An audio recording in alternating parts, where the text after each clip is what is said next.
నమస్తే welcome to growth partners. ఈ రోజు నేను టాలీ ప్రైమ్ లో బ్యాంక్ అకౌంట్ డీటెయిల్స్ ని సేల్స్ బిల్స్ లో ఎలా ప్రింట్ చేయాలి అని మీకు చూపిస్తాను. ముందుగా టాలీ ఓపెన్ చేసుకున్నాను నేను.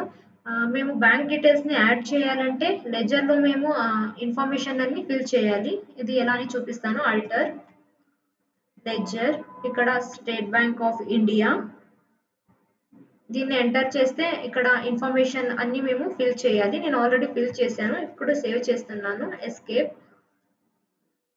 ఇప్పుడు display more reports, statements of account, statistic,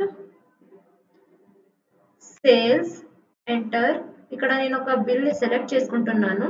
ఇక్కడ ప్రింట్ కరెంట్ ని క్లిక్ చేసి ప్రివ్యూలో చూస్తాను.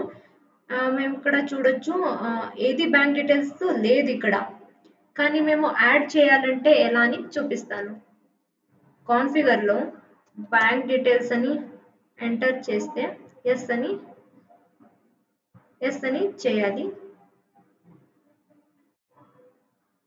ఎస్ చేశాను. ఇప్పుడు మనకి ఏ ఆప్షన్ కావాలో అవి మేము ఎస్ చేసుకోవాలి. ఇప్పుడు బ్యాంక్ నేమ్, ఇక్కడ మనకి మల్టిపుల్ బ్యాంక్ నేమ్స్ ఉంటే అవి సెలెక్ట్ చేసుకోవాలి. ఇప్పుడు నేను స్టేట్ బ్యాంక్ ఆఫ్ ఇండియా అని సెలెక్ట్ చేసుకుంటున్నాను. అలాగే అకౌంట్ హోల్డర్స్ నేమ్ కూడా నేను ఎస్ చేస్తున్నాను.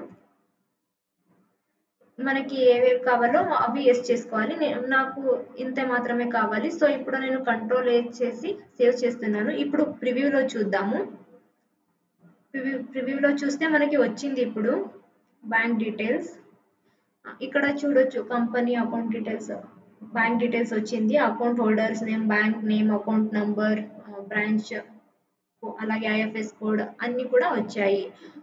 అంటే చాలా కస్టమర్స్ అడుగుతుంటారు మన క్లయింట్స్. కస్టమర్ కి కావాలి అంటే బిల్ తీసుకుని చూస్తే మేము పేమెంట్ చేయడానికి ఈజీ అవుతుంది బ్యాంక్ డీటెయిల్స్ ఉంటే అని. సో వాళ్ళకి ఈ ఆప్షన్ యూజ్ అవుతుంది. మీకు దీంట్లో ఏదైనా డౌట్స్ ఉంటే డిస్క్రిప్షన్లో మన ఆఫీస్ నంబర్ ఉంది, మీరు కాల్ చేయండి. మేము మీకు డౌట్స్ ఏదైనా ఉంటే క్లియర్ చేస్తాము. Thank you.